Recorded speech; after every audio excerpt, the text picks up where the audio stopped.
mbokk yi bienvenue ci face to face tey dañu nekk fii nga xam ne mooy Sacré-Cœur mais particulièrement ci siège rajo bi nga xam ne mooy Safir FM sama invité xam ngeen ko yéen ñëpp mooy Ndella Madior Diouf seule femme tête de liste ci législative yi ñu nar a waxtaanee ak moom nag yu bari yooyu bokk na ci actualité bu bosom ak actualité nationale ak également lu tax mu dugg ci li nga xam ne mooy jongante législative yi pourquoi mu bëgg nekk député ak ay tojaange yoo xam ne yëpp nag Ndella defoon na ko fi ñu fas yéene waxtaan ak moom waxtaan bu tàng lépp fii ci face to face tout de suite.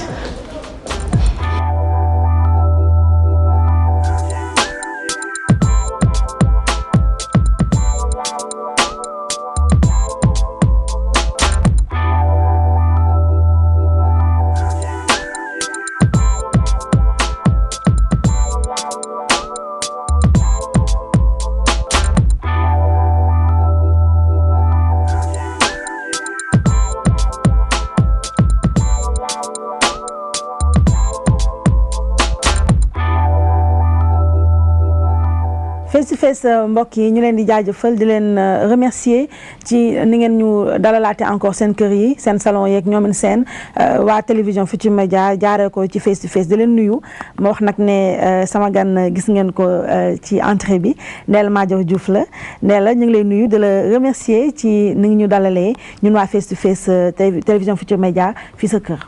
maa ngi lay nuyu. di nuyu téléspectateur TFM yëpp. nga xam ne ñu ngi seetaan fii ci Dakar ci région yi. ak partout dans le monde. donc sama famille bi nga la nuyoo ba pare. léegi man maa nuyoo. dëgg la.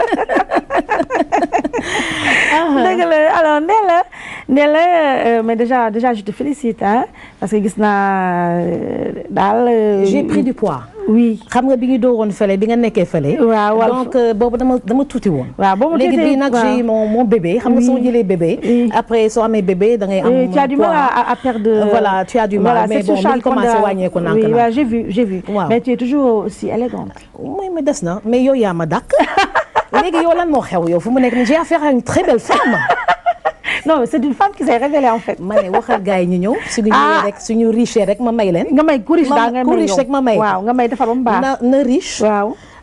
yéene ko joxe. waaw am ndax ni dina am xaalis te du la ko yéene. dëgg la donc ku ñëw di ma ñaan daal Aïssatou Diop Fall. waaw dinaa ko laaj d'abord ndax am nga xaalis bu bëri. bu bëri soo amee xaalis bu bëri.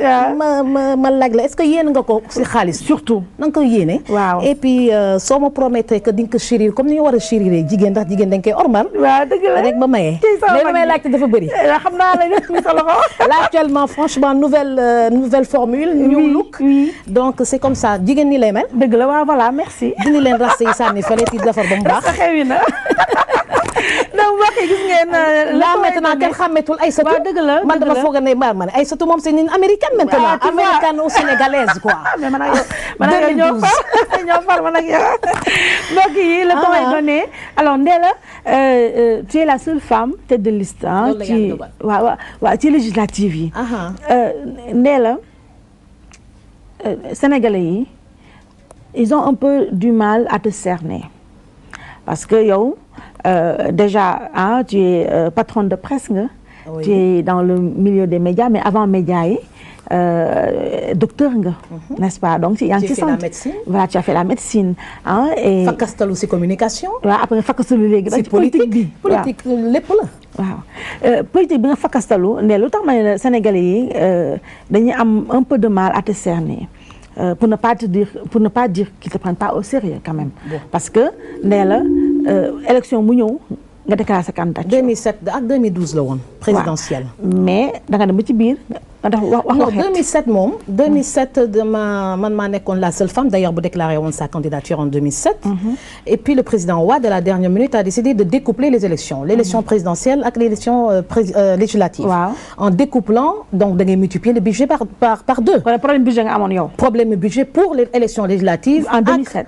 ak élection présidentielle ndax soo ko séparé rek il faut un budget pour la présidentielle un budget pour les législatives. D'accord waaw léegi donc 2007 nga daal mujjee tefesu dem làqatu ci ginnaaw Modou Diagne Fada. si législative yi. waaw dama ko jàppale rek. ndax mi ngi ma yóbbu woon fan la encore numéro 2 ci liste départementale de Dakar. waaw après Abdou Diouf. waaw Abdou Diouf moo doon suñu tête de liste. léegi mu jeex ni mu jeexee je me rappelle sax yow man ak yow sunu dernière émission. nee na ma nag dama ko tooñ mais tooñu ma ko sama xarit la. amul benn problème mais nag tooñ nag Ndella ndax xam nga Ndella tooñu ma ko waaw mais bi ñu wax Fada bi ñu wax Fada. non Ndella Fada bokkul du ma def promotion liste PDS. Ndella yow Ndella yow tu es la reine des frasques.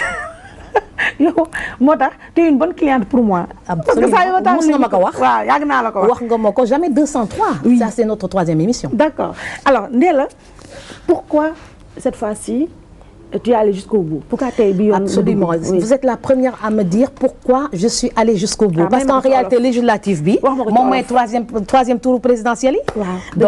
donc bokk naa ba léegi. donc 2012 présidentielle bi j'ai perdu ma maman. wax ma ko ci olof dama sama yaay dafa nelaw. Sigil Ndigalé Juma Faye. donc bu mu nelawee donc j'ai pas voulu très traumatiser mon papa. Madior Diouf. ma ne dinaa ko accompagner si présidentielle. 2012 yi fekk tamit may nampal. Moïse Madior. donc après mu accompagner Moustapha Niass. ma jàppale leen si premier tour bi deuxième tour bi ñu ñëpp ñu ànd jàppale Macky Sall. bon yàlla def lu muy def Macky Sall falu ndax yàlla mooy fal. donc mu dem palais législative yi ñëw. législative yi nag man dès le départ ne woon naa dinaa leen jàppale présidentielle mais législative yi damay door mu daanu. moo tax nga dóor mu daanu. ma dóor mu daanu donc voilà il fallait se battre nangu joxe 20 millions. donc et puis nangu xeex jusqu'au bout. pour fexe ba ñu accepter ce dossier. parce que c'est pas évident. mais heureusement fekk naa fa benn équipe au ministère de l'intérieur boo xam ne maa ngi leen di remercier profiter di leen di remercier parce que ñoom ñëpp dañ ma mujj encadré. ñoom gisuma kenn ku ma si fakkastale ñoom ñëpp dañu bëggoon. qu'une femme aille jusqu'au bout. là may profiter ci émission bi pour remercier ñoom Koumé. remercier toute l'équipe DGE ak Sénat. d'accord alors Ndella ça te fait quoi tey nga nekk la seule femme tête de liste. ci législative yi. bon une grande fierté. une grande fierté comme ni nga wax ñu bëri jël ñu woon au sérieux et puis ça a été une surprise générale. quand les gens se sont réveillés lundi matin je crois. et ils apprennent comme ça que Ndella Diouf finalement est la seule femme tête de liste si nationale mais bon absolument mais mu nekk fierté bu mag donc pendant ce temps une semaine avant on s'est battu au ministère on a passé la nuit dama fanaan ministère de l'intérieur gis nga commission bi dafa métti il y avait 24 coalitions de partis donc 24 ñoo dugg à minuit minuit c'était la date l'heure limite ku duggul minuit rek bokkatuloo donc ñëpp dugg nañu et après 24 dafa bëri donc il faut maintenant installer une liste nationale une liste départementale. Département, il y a 45 départements, donc il fallait faire presque 300 dossiers. Donc, motul 300, mais 60 sur la liste nationale. Il faut 60 titulaires, 50 suppléants. Départemental, il faut autant de titulaires que de suppléants sur les 45. Donc, mu nekk liggéey bu metti lan ngay déposer extrait de naissance wala photocopie pièce d'identité légalisée ou bien wala casier judiciaire datant au moins de 3 mois, numéro 3, bu wane que amuloo benn problème ak justice. Donc il fallait que tous les candidats le déposent et la déclaration de candidature. Donc c'était pas évident pour tout le monde ndax ñu bëri comme que dès l'instant où dañu autorisé woon ñu déposer dossier bu màgget. Après on avait un petit peu de temps pour le remplacer avec bu bees. D'accord. Alors Ndella donc dugg nga ci yëf yi man li ma la bëgg a laaj mooy yow au final Ndella qu'est-ce qui te fait courir parce que dafa mel ne yow politique bi man j'ai un peu l'impression que xam nga yow tu es une princesse ah et peut-être da nga ne oui. Une vraie princesse ah. voilà man je sais xam naa. Une vraie princesse surtout Boursine. mayaan ma ci donc une vraie princesse. man ñu wax ko ñetti yoon waay. waaw ñetti yoon waay. surtout Boursine. waaw buur ñi si ndey ak si. ak si baay nii rek la mën a mel. dëgg la ñu wax ko ñetti yoon. Ndella Madior Diouf ngi. waaw léegi Ndella tu as voulu faire ta diva man j'ai l'impression que tu as voulu faire ta diva ci politique bi c'est un peu. non comme un jeu il faut nga def politique. est-ce que c'est pas un jeu ci yow. c'est pas jeu boobu cher Nabi. waaw non parce que Ndella xam nga yow tu n'es pas issu d'un milieu pauvre hein. non yàlla